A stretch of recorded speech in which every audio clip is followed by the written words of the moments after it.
The early morning mist clung to the hills of Dovetail Valley like an old secret. It curled around the rusting fences, the bare-branched orchards, and the cracked silo on the Jenkins family farm. For over 5 generations, the Jenkins had tilled this land. But now, the once proud farmland stood tired, weary, and one bank notice away from vanishing into someone else's ledger. Harold Jenkins, a wiry man with calloused hands and grief in his eyes, walked slowly across the dew-soaked ground. Today was the auction, the day everything his family had built would be sold off to pay debts, tractors, tools, cattle, land. Nothing was sacred. The townsfolk knew the story, everyone did, and yet there was nothing they could do but show up, maybe bid on a pitchfork or two out of pity. But among the modest pickups and dusty sedans lining the farm's dirt road that morning, one vehicle stood out like a diamond in a coal mine, a sleek black Rolls-Royce Phantom with tinted windows and city plates. It purred as it parked. Conversations halted. Heads turned. From the car emerged a tall, sharply dressed man in a navy tailored suit, dark sunglasses covering his eyes, a crisp white shirt open at the collar. He looked absurdly out of place, like a Wall Street titan dropped into a barnyard. Murmurs rippled through the crowd. Who was this stranger? The auctioneer, Pete Walker, a lifelong friend of Harold's, cleared his throat as he stepped onto the makeshift stage built from hay bales and plywood. His voice cracked slightly as he spoke. "All right, folks, we all know why we're here. Let's get started." The first item up was a battered old Massey Ferguson tractor, a relic by city standards, but a workhorse in these parts. Pete started the bidding low. A few hands went up. Then, a new bidder raised his hand. The stranger, he didn't just bid, he outbid. Every time, every item, a barn cat with a limp sold to the stranger, a broken down seed spreader, his. By the time they got to the land parcels, people were whispering in tight circles. He's buying everything. Is he a developer? He's gonna turn it into condos or a golf course. Harold stood silently, watching helplessly. Everything he couldn't bear to part with, this man was scooping up like Monopoly pieces. The final bid was for the farmhouse itself, the only home Harold had ever known. The stranger didn't even blink as he raised his hand. "Sold!" Pete called out. His voice cracked again. "All of it, to Mr. Jonathan Kane." The name sparked recognition in a few of the younger onlookers. Jonathan Kane, the reclusive tech billionaire who had made his fortune off an app that practically ran the digital world. He was the kind of man who lived in glass penthouses and flew in private jets. What was he doing in Dovetail Valley? As people began to shuffle off, whispering and shaking their heads, Kane walked up to Harold. He removed his sunglasses. His eyes were kind. Tired, but kind. "Mr. Jenkins," he said, "my name is Jonathan Kane. I know today must have felt like a death, but I'm here for something more than buying property. May we talk?" Harold squinted up at him.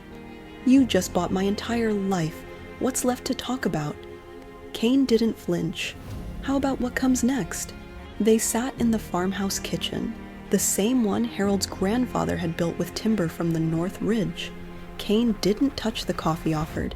Harold barely did either. "Let me guess," Harold said. "You're gonna bulldoze the place, build a resort, maybe a vineyard for your rich buddies?" Kane shook his head. "Number, I want to keep this farm intact, run by people who know the land." Harold narrowed his eyes. "Why?" Kane hesitated. Then he reached into his coat and pulled out a yellowed photograph. In it, a much younger version of Harold stood beside a smiling boy in overalls, holding a chicken like a trophy. "That was me," Kane said. "Summer of '92. My mom and I stayed in town after my dad left. We were broke, scared. Your family let us live in the guest house. You taught me how to milk a cow, remember?" Harold stared at the photo. Memories unlocked like old doors. "You were the city kid who couldn't stop sneezing. I remember now. We called you Pepper. Kane smiled. Yeah, you were the first person who showed me kindness without asking for anything. It changed my life. When I heard the Jenkins farm was going under, I knew I couldn't let that happen. Harold leaned back. The weight of it all hit him like a tidal wave. Kane continued, his voice steady. I want to set up a foundation, invest in sustainable farming, renewable energy, crop tech.